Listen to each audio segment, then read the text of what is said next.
I'm gonna try not to out funny y'all, cause I'll be very funny. I'm very no, funny. that would help. In the mix.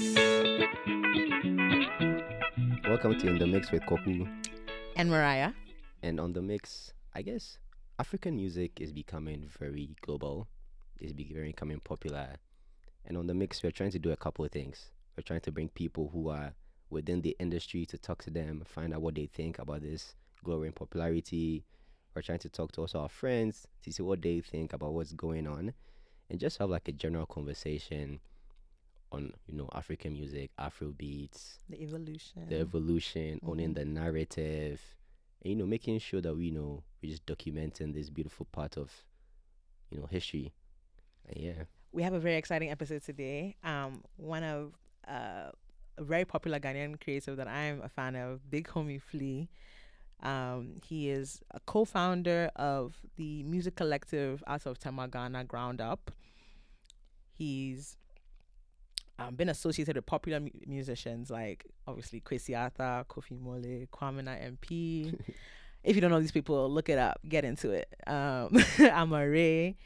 And with Flea's roots to back home, Ghana, and being based here in Brooklyn, we thought he had we thought he would have a really good insight into what is happening now with the popularity that African music is seeing in the West, and what that would mean for African artists, for the continent, for all the different people that need their creativity to be recognized and be successful. And so we're talking to Flee, and we're really excited to hear some of his insights. In the mix. And we have with us, he goes by many names. Feel The me? voice. Big Flee go. Abontin father. Abontin father. Hey. While you shake back, Wallahi, baby. shake back, baby. It's Bigg Homie Flee. You feel me? Thank you so much for coming. In the flesh. No, thank y'all for having me, man. I feel, you feel me? I feel seen. Cause guys like us, like they don't root for us in public. Like it's always like, who be that guy? Whether it be hype man or it be crazy hype man. Like, my nigga, I'm no hype man. Yeah, you're more than that. Nigga, I'm the culture, baby. I'm the voice. I represent. You feel me? Like, nah, but yeah, it's us.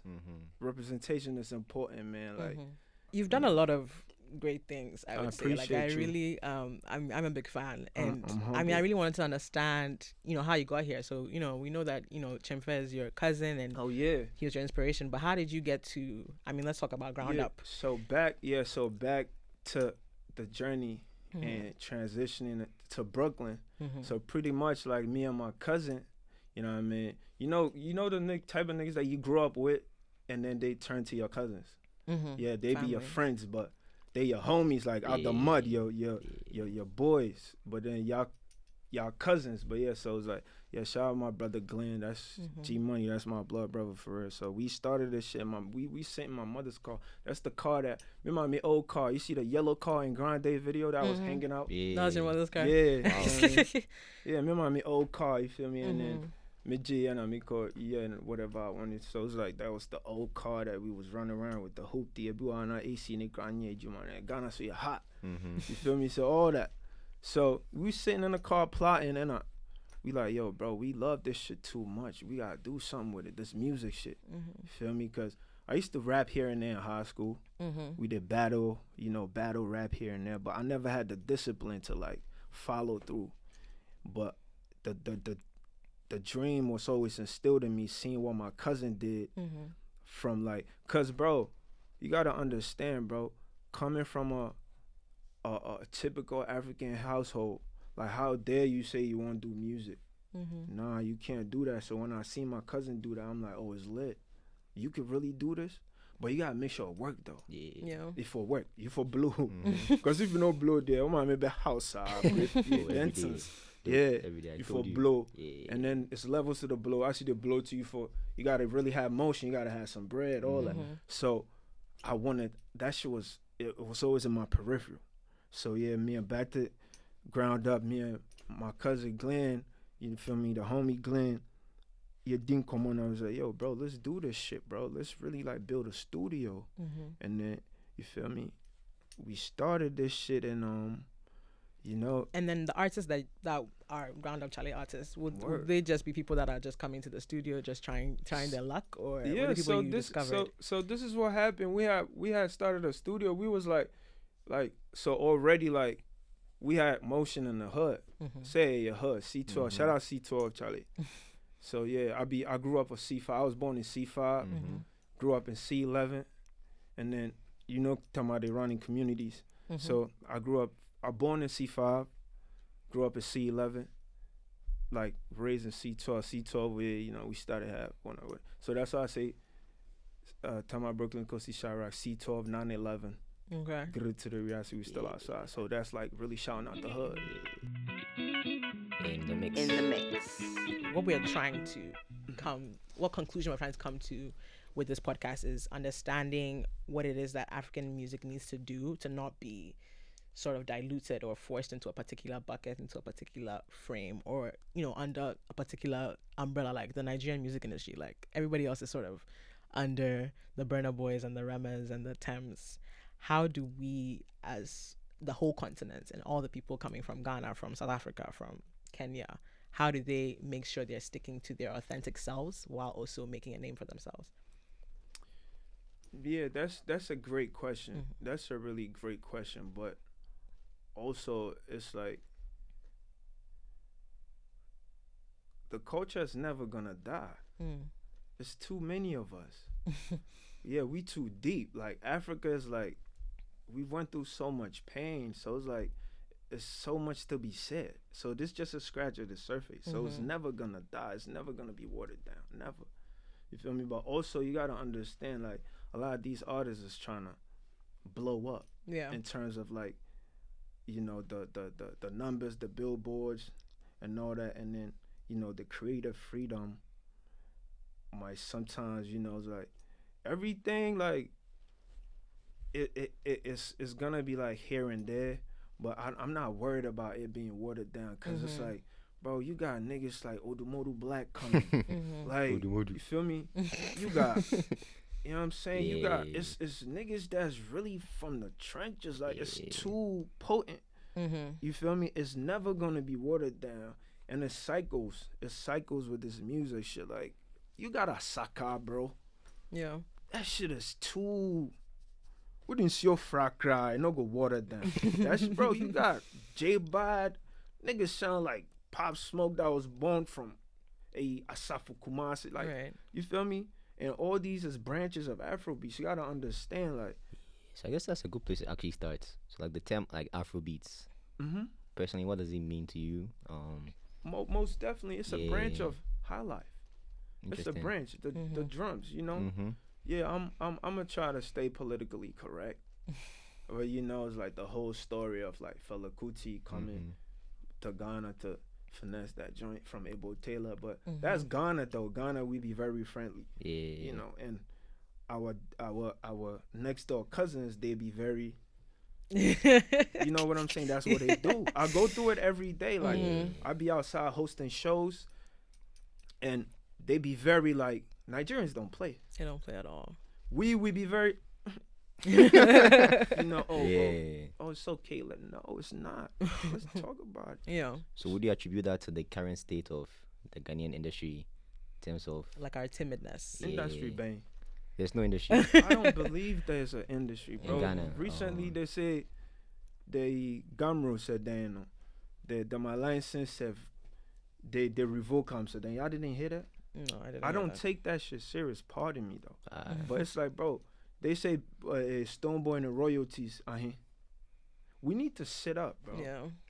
And somebody got to be willing to like be crucified. Yeah. And I've tried being that guy, but I had to go hiatus. Yeah. Because I had my own personal shit to deal with my own inside, but it was an inside story, and then it came outside, so everybody knew. But the whole Ghana thing, it's like, I say, Charlie, that mission, or the Ghana to the horse, say, I'm the Ghana to Nigeria. I might get crucified for this, because, Ghana, we know the shame on ourselves for outside. Yeah. How do you feel about like the Nigerian artists, or let's say the Afrobeat artists who like use like Ghanaian language I love in it. their songs. Yeah. I love it. It sound Mhm. fire when Oxlade say Odoye. It sound fire. So I'll be back. Yeah. You feel me? I Yeah. love it. So, and that's what happens to us. Niggas take our shit and sell it back to us. You feel me? And I think that's what I'm concerned with in general, in terms of just African music in general coming to the West, because in the same way, like, you know, they have the money and the power over here, and they have the influence. I'm worried. I guess I'm just kind of concerned about how that's going to be sold back to us, even though this is our story and our music and our creativity. I think that it's like, you know, the powers that be, they gonna do what they do. But I think, like I'm saying, like, the culture is so authentic, you can't fake it. Like, you heard that new joint with Chris Brown and Davido. Davido, sensational. Chris Brown don't sound like Chris Brown. Yeah. He sound like he wanna be an Afrobeat artist. Yeah. It's not gonna get watered down. I don't believe that. Okay. You know what I'm saying? Yeah. Like Beyonce on Shatawale, on the song with Shatawale, she sound like I cannot tell you how excited I was to bro, do that. she sound like the girl, a Miss Bell. How crazy is that? Yeah. So it's like, So you're saying so what do you make of the collaborations? bro, it's us. It's us. It's black people, bro. It's us. Yeah. All that, it go water down. Bro, it's us, bro. Look, bro, it's us. It's the It same. definitely is You us. feel me? It's Yeah. us. So it's like, those is distant relatives. It was a culture, like, it was a paradigm shift for them to come back home. And it's like, the conversation is being had through music. These collaborations is important, bro. Like, don't, Yeah. So bro. what you're saying is interesting, because Bro, it's like, it break my heart Yeah. when niggas say that, oh, they wasn't fucking with us. We get it. We know they used to call us African booty scratchers. We get it. But, like, it was a disconnect. Now we got to come together. Bro, there is not no event today that you go that they're not playing Afrobeats. Like, Yeah. anywhere, like Fashion Week. Bro, like, I'm at Stone Island store. They had a pop-up event. They playing Afrobeat straight, 20 minutes. You feel me? Yeah. It's us. And Justin that Bieber. didn't happen before. You feel me? Yeah. You feel me, bro? It's all that black and white thing is tired, bro. Mm-hmm. All that, it's tired, bro. It's us. So in your opinion, would you say when it comes to Afrobeats, it's not more about the sound, but the people making the music, like to be from Africa, West Africa? The sound is always gonna be there. Yeah. So I think that's what's been interesting is, so do you feel in the long term, the more globalized Afrobeats gets, we'll lose like the core sound of the music? I don't I think don't he's concerned believe about that, that. Yeah. Yeah. Well, just a I question. don't believe that, cause it's so many coming. Bro, look at what Amare did with Sad Girls Love Money. Like, listen to Amare album. You did hear Highlight for Insight. Yeah. That's from the soil. That's somebody that can speak full blown treat. You feel me? Yeah. She's an artist. Yeah. She's so good at it that she's able to, like, shout out to my, you feel me? My homegirl Amare. You know what I'm saying? I have to give her the shout out real quick. But yeah, you feel me? It's not going nowhere. You feel me? That's interesting. It's a great responsibility. It's a great responsibility for the artist too. Because if you look at it, like, they want to be down. Whoever is on a song, I just seen Lil Durk do a song with Arya Starr. Whoever hop on a song, they want to be down. Yeah. They don't want to sound American. You feel me? Yeah. It's not. Pay mind to this. The Beyonce Shatawale record, she didn't sound like the, you know, she didn't sound like that, right? Yeah. Or the two from, Yeah. she like, oh, these my people. Yeah, that's how I see it. Bro, that's how I So see you're it. saying when they hop on these tracks, they try their best to sound like us. Yeah. Because it's us. We the soil. We're the influence. Yeah. It's us. So I think what's interesting. So see, they even put words. They even borrow words. Chris Brown bodied that joint. The sensational shit. He bodied it. But Chris Brown's been one of those that he's been on a loop. For a You know what I long mean? time. Yeah. I remember Ghana, he brung out Wizkid. Yeah. Yeah, you feel me? So it's like, yeah, it's us, bro. Trust me. And it's about to, like, Nigeria's a whole beast. Like they got layers and nuances. Like you got the bracket of the Naira Mali, the Zanku bracket, and then you get Rema de my bracket, Oxlade, Omale, Victoni, that nigga with the eye patch. Yeah, bro. And then you if free you try and get the new that other bracket, Zeno them, Bella Schmurda, like yeah. this shit not going on. So I would say Naramali, Zeno them, that's like the Zanku type music. Word. Ashake is like Fuji. Bro, I ain't even mention Ashake. What's homie name? Shay Vibes. Odumodu Black. You feel me? And then we go like, nah, let's go back home too. Like we got, you feel me? You got the Amarays, you got Black Sheriff going crazy. Black Sheriff's going crazy. You know what I'm saying? Yeah. Like this shit is us, bro. It's just like I know niggas gonna be a little scary and be like yeah, Charlie and Shay so that I don't get watered down, but bro. It's lit. We having fun. Yeah. So you think having fun is the important thing, not necessarily what? That's art. Art is expressing freedom. Dancing is freedom. Art in general, like America is tired of the bang bang shoot 'em up. You feel me? The grrr, niggas tired about it. You feel me? So it's like I feel like eventually, bro, you got Gunna hopping on one of the biggest Afrobeat songs. He didn't have to do it. And I mean that's even like a gospel song. Really. How does he sound? He sounds really good on it. Exactly. He makes a lot of sense on that song. So this shit is not good. It's too potent. It's too potent. You know they come chop a fufu with fork. It's not gonna hit.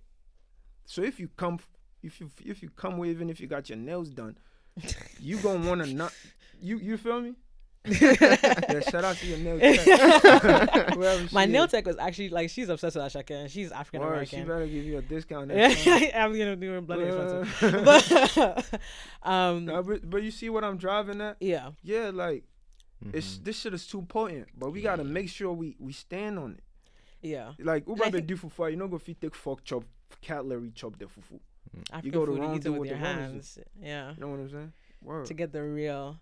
I think a lot about just the way the various African artists are kind of categorizing themselves. Like Burna Boy is now saying he's doing Afrofusion. That nigga gonna always do the fuck whatever the fuck. Yeah. Leave that nigga alone.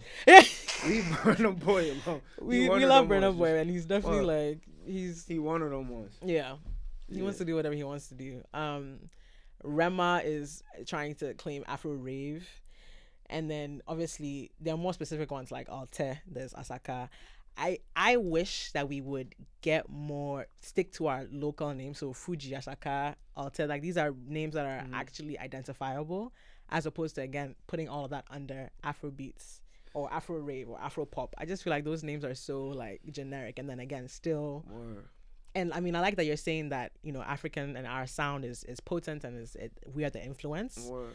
So then my concern is that why are we then borrowing from the West in terms of using the, you know, Afro pop? Like that doesn't make any sense to me personally. That's just my opinion.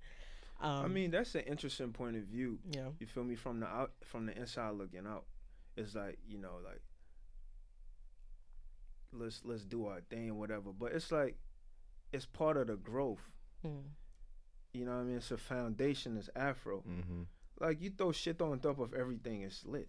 You did, Bob? Just throw Afro on top of any like we did take shit, throw the chop bread, we did chop jollof, you did throw the Afro in front of everything. Like at least like you come into America, you know, it's like America is like it's America. You know? You got New York, you got LA, you got Atlanta. So you mean they have more specific sort of cultures here in the different cities? So this is how I break it down. South Africa is Atlanta. Okay. And what do you mean by that? Amapiano. Okay. Very in their own space. Okay. And that would be like Atlanta to trap, for example. You feel me? Atlanta is trap. Like, you feel me? New York is Nigeria. Okay. You come to Africa, you for check-in with Nigeria.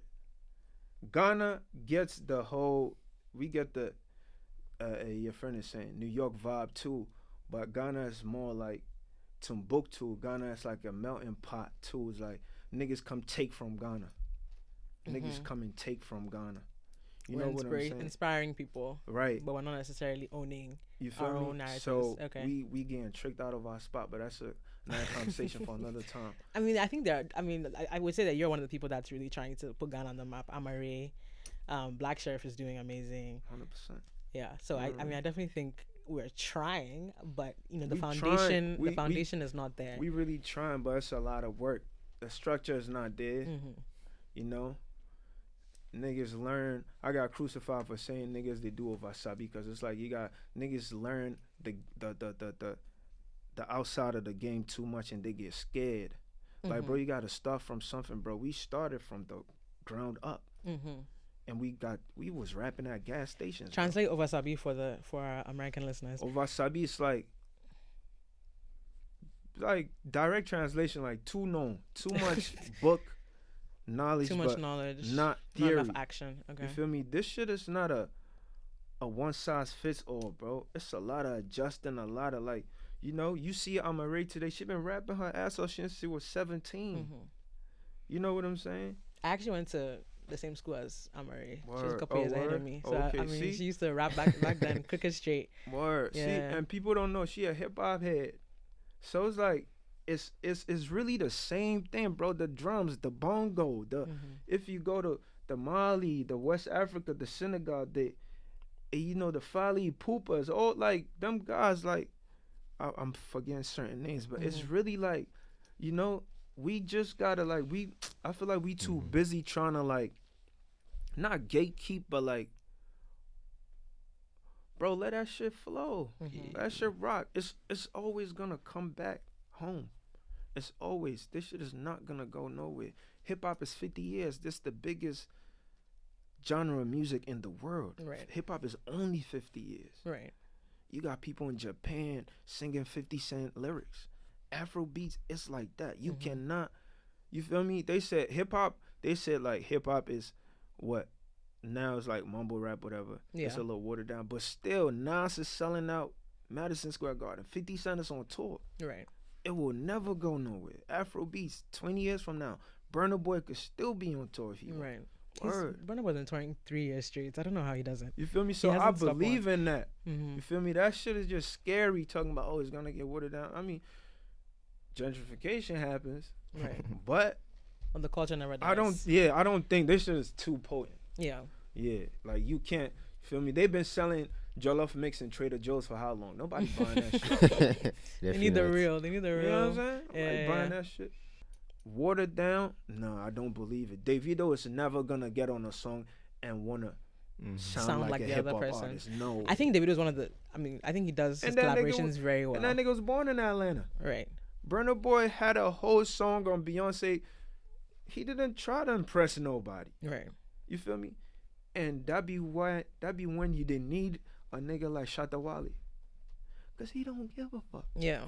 But then be when the Ovasabi they come inside. You think you gotta switch your lingo so that Kendrick will put you on a song. No. You don't have to. Beyonce coming, who he go feature? He go feature Shatta Wale. Since bro, stick to the script. You worried about it not being watered down? Stick to your language. You know how it's gonna get watered down? Because you be trying to impress them. Yeah. You be trying to sound like them. Oh, so you're not worried that the new like African artists who are trying to blow trying to sound like. Are you worried that might happen? Let's do the ones with them blow. Bremer, he don't sound like an American artist. He don't. He might put on some Balenciaga. He put that shit on, but sticking to our script, bro. This shit ain't going nowhere. Yeah. So you spoke about like claiming. We should make sure that we claim. Charlie, we for claim. You for rep the set, bro. How does claiming look like? Bro, you gotta be proud, bro. You gotta rep. Yeah. You gotta wave your flag. No gang affiliation. Red, gold, green, black star. You gotta rep. I think that's definitely one thing they've been doing a good job of. It's like staying true, speaking about the culture. Bro, it's cool to be African now. Yeah. You feel me? So even if you wasn't repping now, it's cool. You had to burn out your rep. I think that was a really insightful conversation, Flee. Thank you so much for coming. Bigg Homie Flee, a legend in the making, if not a legend already. In the mix. In the mix.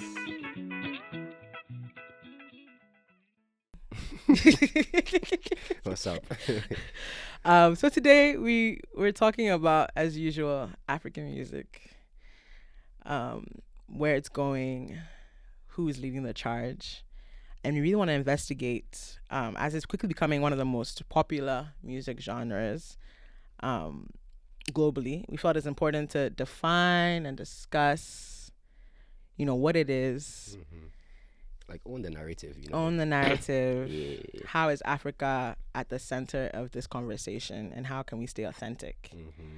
And I mean, so far it's been really good, I think, for a lot of African artists. TikTok has been amazing for African artists, and Afrobeats is probably the most popular genre in the world right now. Everyone is listening to Afrobeats. You can hear it everywhere.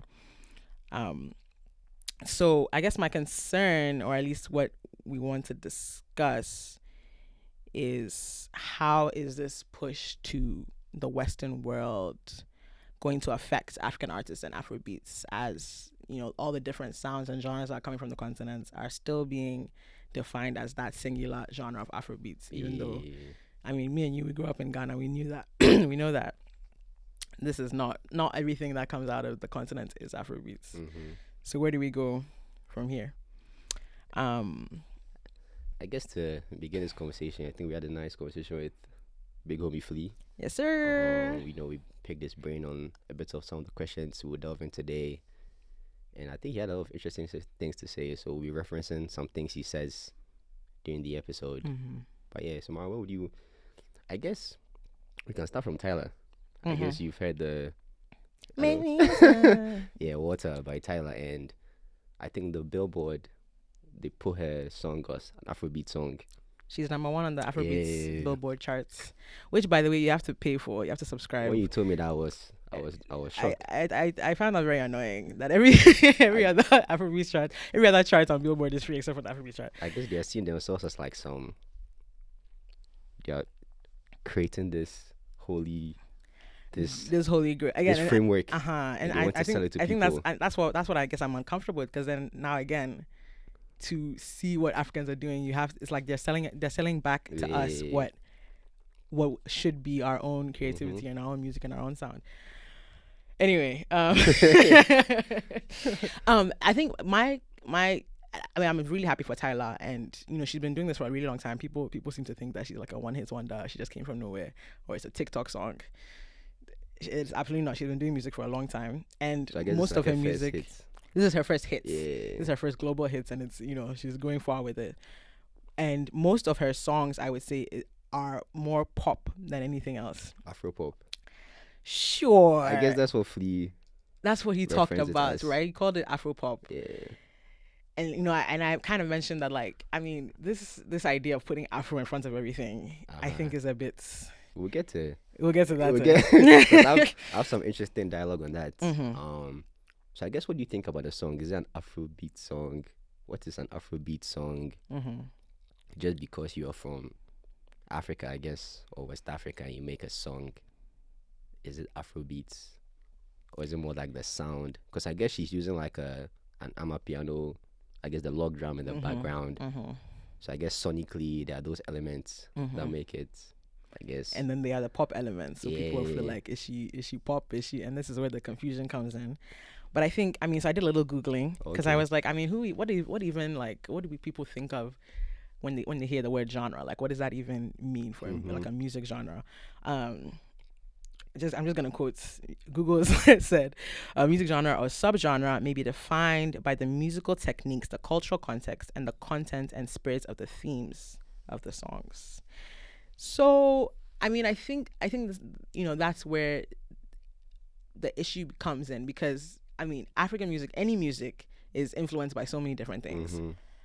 The culture, the way people, what people like to move to, what people like to listen to, where they are from, all those things. So it's like, how do we figure out the root of everything, of all these genres, when the root of the genres is several other genres, and they are coming from different other roots? I guess Afro beats is interesting because at the root of it, I guess Fela introduced Afro beats. Singular. Yeah. But his was like more like politically charged. Had like messages, about corruption, the government, But I guess when you juxtapose that against modern day Afro beats, it's kind of different. I honestly, they're not related. Yeah, I don't they're think not. so. Yeah, Like, obviously, yeah. there's some influence. Obviously, there's Mhm. influence with the sound, the way, Mhm. fella would lay down his tracks for sure. But I think the name was just used just to find a name to call Yeah. what we were doing. It- Flea kind of mentions a little bit that, like, we never really, at least in Ghana, we weren't naming the genre. We were kind of just making it songs. We were doing what felt good at the time. And that's a brilliant segue, I guess, into who do you say, whose job is it to then define these sounds, these genre, these elements? Is it the artist themselves, like the producer, or us who are listening to the music? Right. Because I guess just from like an example I can think of is like Omale and how the consumers are labeling it Afro depression. All that I think is quite a funny. But when you say it's kind of like just because he himself has like failed to the, no, I wouldn't say failed, but hasn't really defined what music he's making. They are labeling it as like Afro depression, maybe because they don't really understand sonically or lyrically what he's I mean, trying he to makes sad convey. music, right? But I mean, that's I wouldn't say it's sad because when I think of like even where we are like in America, people that make, I don't want to say sad music, but music touching on elements other than partying and drinking alcohol. I guess we put them like, you could say he's making like some R&B soul music, Yeah. some R&B, Blues, maybe. Blues, something, yeah. something like that. Yeah. But because of this singular bucket, and his sound is very different from what you know from the bucket. People are like almost laughing at him, but because I don't think Afro depression is an actual. No, I think it's just a joke. Yeah. Because there's so many. I mean, let's talk about Thames. There's so many African artists that are just. I would say Thames is an R&B artist. I wouldn't call her an Afrobeats artist. Yeah. Afro R&B. You see, we keep getting into that cycle. And I mean, I guess, the problem is really larger than music itself, is because I think it's really just a fundamental difference in the way Africans categorize things versus the way the West categorizes things. Like, we don't have as defined, as strict boundaries on the things that we do. We're not necessarily, I mean, and again, I speaking for Ghanaians, like, there's not as much gatekeeping. There's not as much limits as to what things can do. Like, if something influences you to, add a different beats to a song, that's just what it is. You're not making a new genre. You're not, and I think it just becomes difficult to then come to the West and you're trying to find a lane for yourself. You're trying to be on a particular chart. You're trying to get into an award show, whatever it is. They're not going to put, unfortunately, the West has the power. They're not going to put Thames. Well, maybe actually no. Thames is doing pretty well. Thames is a bad example because she's doing so well. She could be on like an R&B category. Well, for the most part, is she defining? Has she come out to define her music as? I don't know. I guess I did listen to an interview of hers, and she was citing her inspirations. She mentioned some of the greats. Whitney Houston. So I guess so even that as a starting point can like give us like some insight into what she's trying to chime in. Yeah. But I guess you said something interesting. I guess when it comes to like the Afro in front of stuff, because even when you think of like R&B or soul, there's like neo soul, like there's alt subgenres. So I think the Afro, I guess hyphen, whatever we want to add it to, I think it's also just to depict that sonically we're using like elements that are true to like the continent. So that the Afro is just to kind of say. I don't know if you're going to be put in the same basket with just R&B, because I don't think Thames is making the same music as like Summer Walker. That's true. Like, she's not. Yeah. So I guess Afro, because you hear when you listen to like, what's the name of her new song? Is it You and Me? Me and You. Me and You. Like sonically, she's using like elements, like the drums, like distinctively like African, South African. And then the music video too, it was really giving. What beach was that? I know, right? It was giving. It was, right. I'm not too sure. It was giving African waters, like proper. And so I mean, Flea's argument is then that, once an African is making the music, that it will always be African music. That there's no way that it can be watered down. And honestly, I appreciate that perspective, because I think I'm approaching it a bit more negatively, where I'm like, they're gonna take it from us. You know what I mean? We're going to lose the value in it, and it's gonna become less for us, by us. But I appreciate that perspective, because I mean, truly, yes, Africans, you can. There's no limit to what we can do, and of course we're going to be influenced by back home, but of course we're going to be influenced by the West as well. So the question is then, is it important to then be defined in that way? That's a good question. I guess, because I mean, there have been examples of people that have tried to define. So like Burna Boy right now is doing he's calling it Afrofusion. I don't know how you feel about that, or what actual Afrofusion means, because I think when I hear the word fusion, I guess it means elements from other sounds put together, being influenced into Afrobeats, like pop, jazz. Yeah, and then but I don't know what Afrobeats is then. This is exactly, because I'm like, Afrobeats is an Afrofusion, if anything. So it just feels lackluster. I guess it doesn't like, what does that mean? You know, I mean, again, Afro pop, Afro rave. Rema is doing Afro rave. I would say if you listen to Rema before his, put you on D&D. Right. If you listen to him before his main his main albums and stuff, he did a lot of I would say he's a trap artist, and I think that's typical of Gen Z people. I think we're really into that kind of alternative sort of rap, sing song, trap type of sound. I would say Rema is a trap artist. Afro trap. I don't know. I've not heard it, you know. But again, it's like we just keep getting to it. It just feels like we're still using Western definitions to label ourselves, and it's just, I don't think it's working for us. I think I really like I mentioned that with our conversation with Flee. I really prefer the local name, so Alte for like the alternative music that we're making, Asaka for Ghanaian drill. What you said has brought like an interesting thought into my mind. So it means the product itself, I guess the product being IE music, who is the and I'm taking us now a whole different path, so I apologize. No. But like who are they making the music for? I think that's something we're to talk about, but I guess just like a thought just came to mind right now. Like Afro rave, are we making the music for people back home? Is it for people here? Who is pushing these names? Is it the labels? I'm sure like an artist would say that they're making music for everybody because they want to be global and everything. But then, you know, the scale is different for everybody, because so now one thing I can think about is just concerts when artists are touring, African artists are touring within the continent versus outside of the continent. It's a whole different level of production. Obviously, the infrastructure is not there. What can we do? Like this is like I can't start talking about our governments, because it's that's not a whole. That's not why we're that's here. That's not a whole different issue. Like the infrastructure is not there, but it's like when you are an African artist, you grew up there, you're influenced by the sound, but you seem to give your all to everyone else, but the people that made who you are. So then I guess people just then, I mean, I don't know, I guess I'm not speaking for myself, but I think generally that like people will start to feel like they are being left behind by the artists that they pushed forward.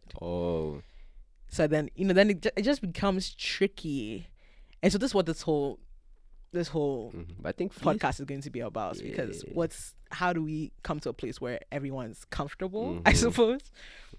So I think that's what Flee says something interesting in regards to that it's a bit nuanced in the sense that yes, people are trying to stay true to their roots, but I think also at the end of the day, there's also like this is how they make money, right? So they're also trying to to blow up in a sense. So I think it's about finding that fine balance.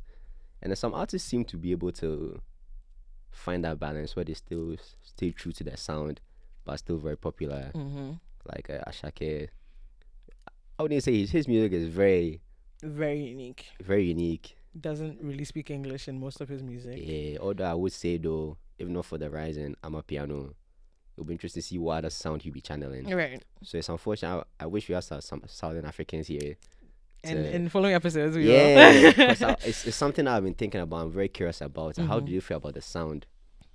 I guess it's a free world, and if you hear a sound that you're inspired by, you can take those elements and put it. Because I guess Afrobeats already used to use drums, so I guess not just replacing the drums you used to use with log drums now from Amapiano.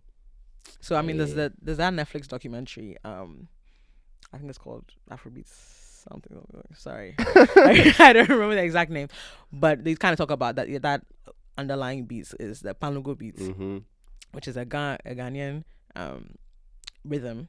That's again, it's just African drum. So like, I mean, these things that go back and forth, and then obviously as time goes on, then there's more complicated instruments and winds, and then there's technology that comes in, and so that's how we've come to where we are today.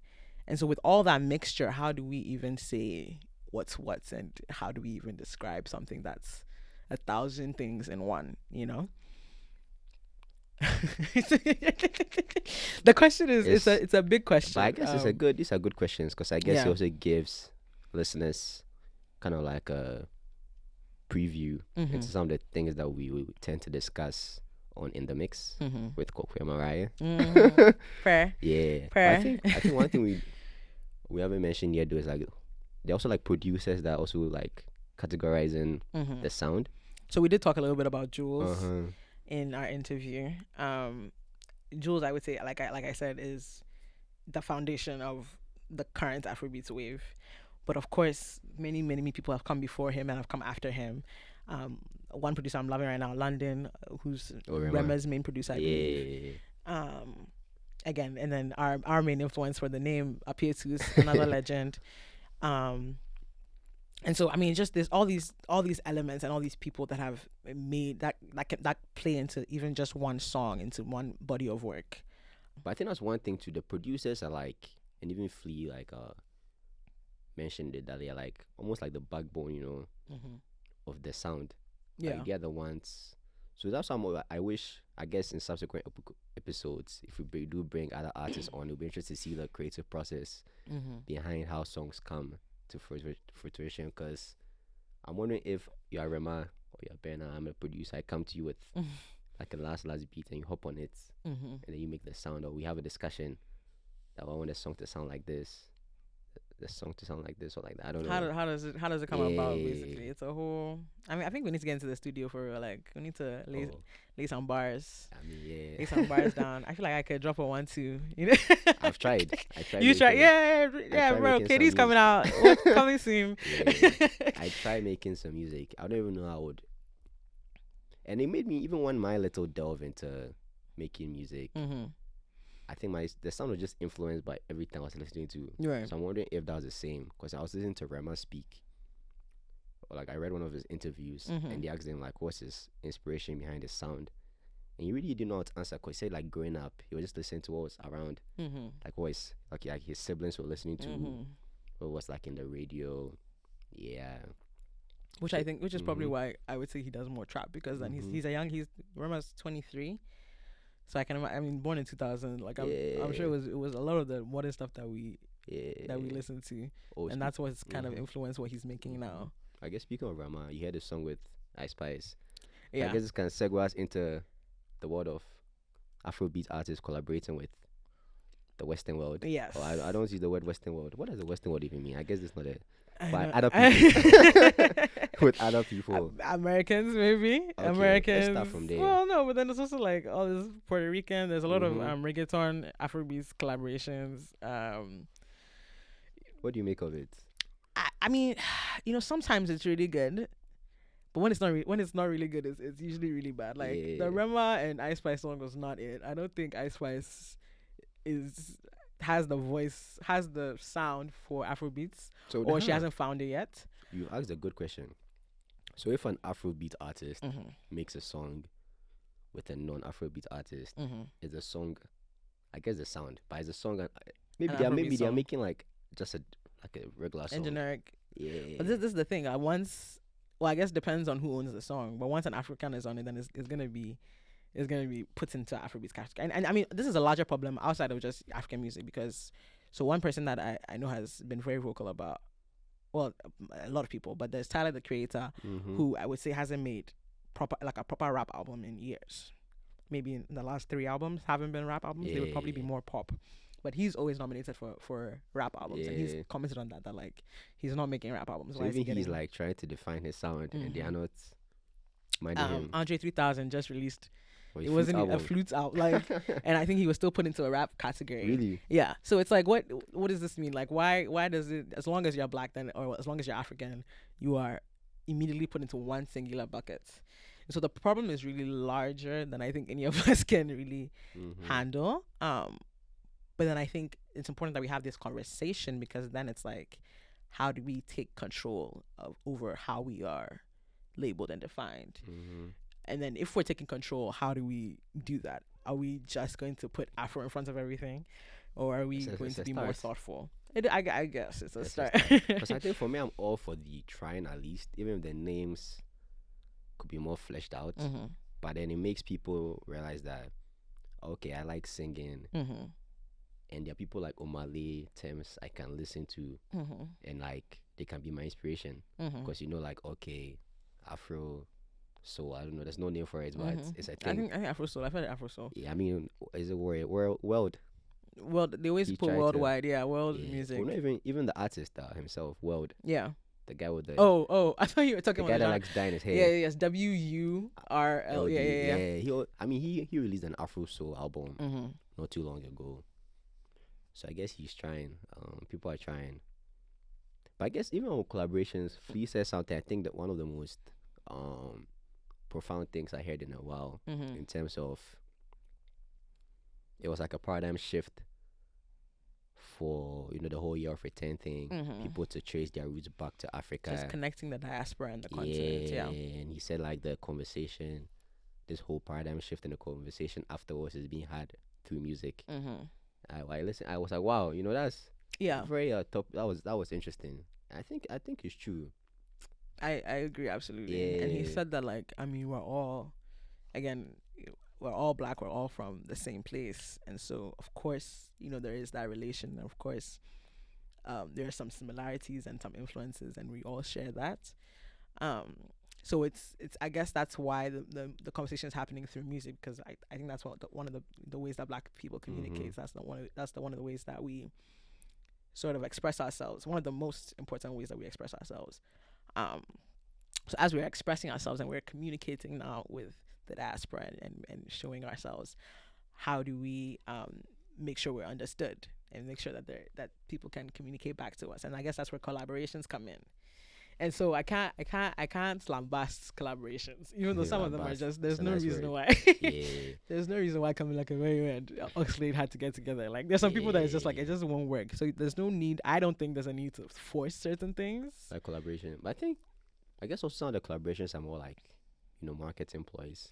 And I think that's where the problem, that's where the problem is, but right? I mean, from a business point of view, though, I think it's, because I remember, like, let's say, for example, with the Ice Spice and Rema song, let's say even if the song isn't the best it could be, I think it's like a nice introduction of like Ice Spice fans to Afrobeats, into like Rema, his catalog. Okay.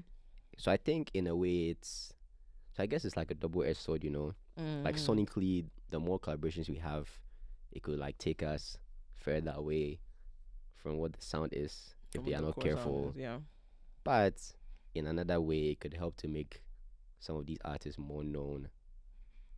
And that, and that will feed them at the end of the day, which is what being like an artist only known within your country is not enough for that. Like, you're not gonna be able. Music is a very expensive industry, and the artists usually get the shortest end of the stick. So I think that's a problem, is that, like, because now a lot of these guys are being signed by the international labels.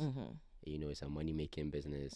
The capitalist society. Streaming numbers must be. So my only fear, though, is that if Rema, I guess he has to be vocal about it, but like his label says, I guess Mavens, I guess Don Jazzy's will have his. But I'm thinking of like an artist that like started his music with like his local producer making the sounds, and now he gets signed, and now they're putting him in the room with like non-African producers. I think Rema is knows who he is. Well, not I even would say in general, Rema but just in general. I think it's just a fear. Like, do you feel like the sound will get distorted I think it if definitely they happens. start to if the producers are no longer from the continent? Right. I think it definitely Yeah. happens. Like one example I think of is D'banj. As soon as D'banj signed to, Good I think it was Kanye's it's label, good right? music. Good music.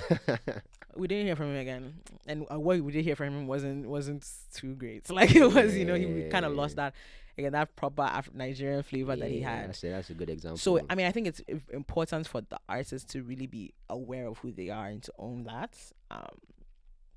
And so that becomes difficult when you're a newer artist because like you're only still finding your feet and everything, and not everybody's as confident. You need that kind of push.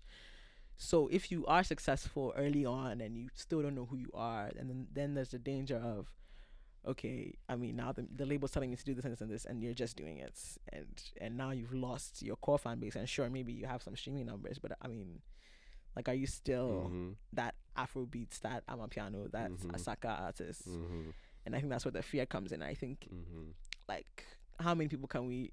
We have to all agree to sort of make that push and make sure that we're not conforming to what other people that don't understand the culture are saying of us. You know what I'm saying? I guess it's interesting because I guess one of the things we're trying to touch on is like dilution, like the dilution of the sound. So would you say are there some artists that like we used to have gotten diluted a little bit, or they've gotten too lost in the? Let's talk about Burna Boy, for example. He's one of the biggest Afrobeat artists. It's interesting. I was having a conversation, I guess, with a day one Burna Boy fan. That would say maybe most of us are since we started listening to him along. And she likes says, the party. Yeah, says she doesn't listen to him anymore, to be honest, because she feels like actually there are two things. So I think I have two personal anecdotes that I'll share. Okay. So I guess the first one, she doesn't listen to Burna Boy anymore because she feels like his sound now has become, it's not really Afrobeats in her opinion. It's become more like centered. It's being made for non-Africans in her opinion. And someone else said his music now sounds like, by the way, people, this is not my opinion. Some people coming are worrying me. And someone else said that his music now sounds like the music you just play on the radio. Right. Radio hits. Yeah. Just, what do you make of these? Very interesting. And Burna Boy, would you say he's reached a stage where he has proved his catalog of Afrobeat songs, so now he's in a position where he can do whatever. Yeah. Because that's what Flee said. We should leave him alone. Yeah, we should leave. And I mean, yes, honestly, because Burna Boy, I mean, he's done amazing things. He's been in the game. I want to say since 2008. It took him a long time to blow up to where, like, this is not a day one thing at all. And he deserves all that he's gotten. But I think, again, like, as a representation of African music and of Afrobeats, you should be putting your best foot forward and pushing the narrative that African music is ours and that we are telling our stories. So it's a little uncomfortable when he goes out and he says stuff like the Afrobeats isn't about anything, and there's that was come on. I don't know why he does that. Like why? Like so I mean I agree that he can do whatever he wants. He absolutely can, because he's Burna Boy for a reason. Like, Grammy Award winning Burna Boy, like that was monumental. But I think it's as important for him as one of the biggest Afrobeat artists to the smallest Afrobeat artists to the smallest African artists, the ones that we never hear of, to always sort of rep your set, rep where you're from, and be proud of where you're from, and say that this is Ghanaian music, this is Nigerian music, this is Kenyan music, this is yeah, that's the larger story. It's just making sure So I think making sure that we're owning that. Then would you say though that, like, when it comes to Burna Boy, for example, he was in Nigeria, that was the sound he was hearing, he was making that music. As he became bigger and started meeting like more people, more producers, he began to explore other interests. Because I guess when it comes to his last album, I told them. Thank you. He did say that, like, growing up, he liked, 90s hip hop, R&B. Of course. So it's like a dedication album to that. Right. You even see it through like the right, album and then he had art. like the Wu-Tang influences throughout and all that. So I think one, cap or no cap.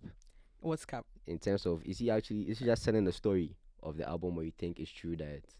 Oh, I'm sure he did. Like we all did. I'm sure we I'm just- all. I- No, I'm sure he did. It's just, and he can't again. Like you can't. I'm not like no one.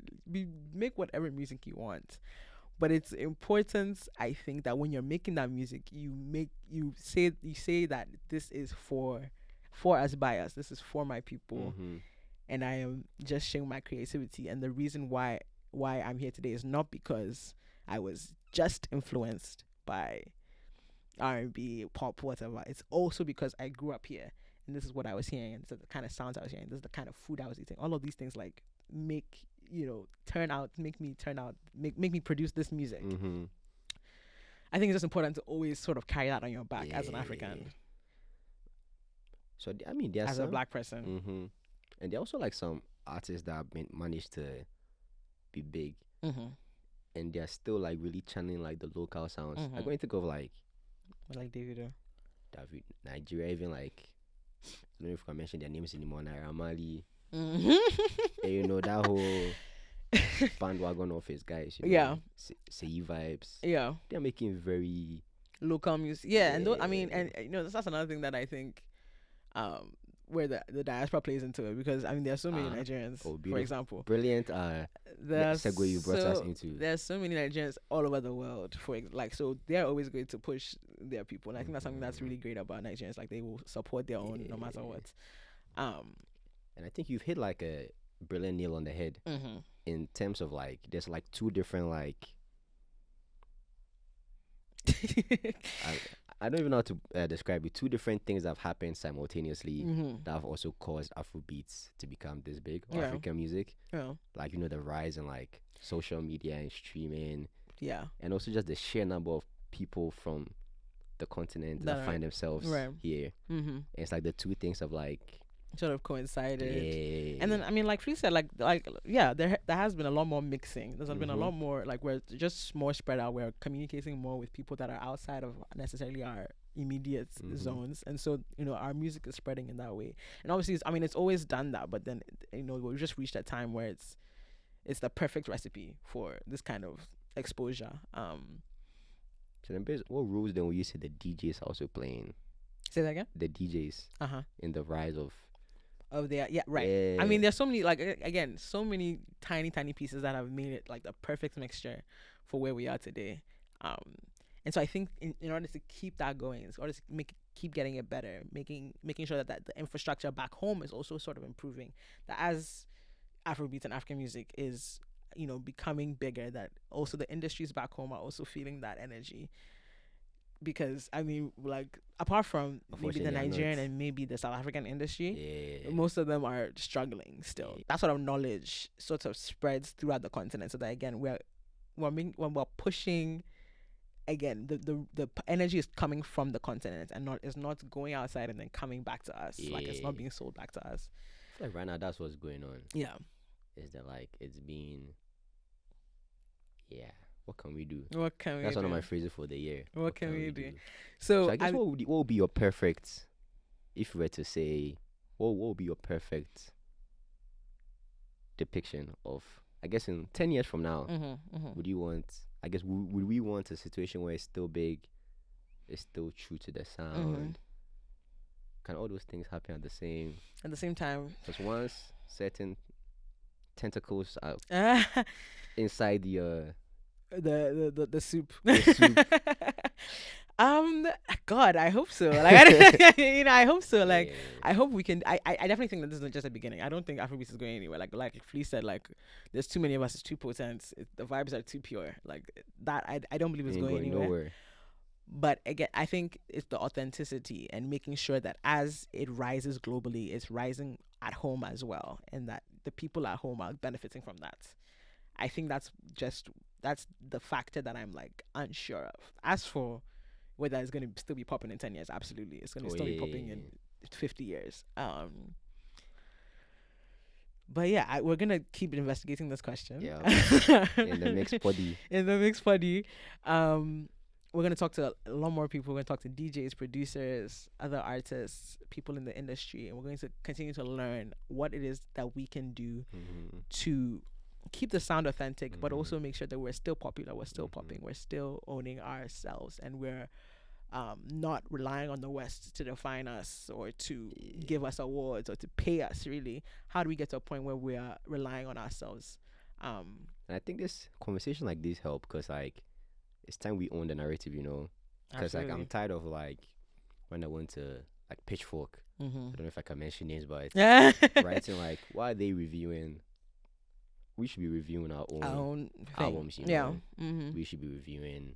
And I think it's also cool because like podcasting, like it's like a good form of also like documenting, you know, the progress of the genre. Yeah. So I'm excited, you know, in the mix. We hear shout out to the girls that put us on. They know themselves. But yeah, I guess African music isn't going anywhere. Nowhere. We're here to stay. And it's rich. It's rich. It's full of layers. It's very nuanced. Get into it. And I think get into it beyond the big names you hear like Brenna Boy, Thames. There's so many wonderful people, wonderful sounds, wonderful genres coming from the continent. Don't go at it with an open mind and travel there and explore. And I think we'll continue to grow together and to communicate together as a diaspora and as a community through music.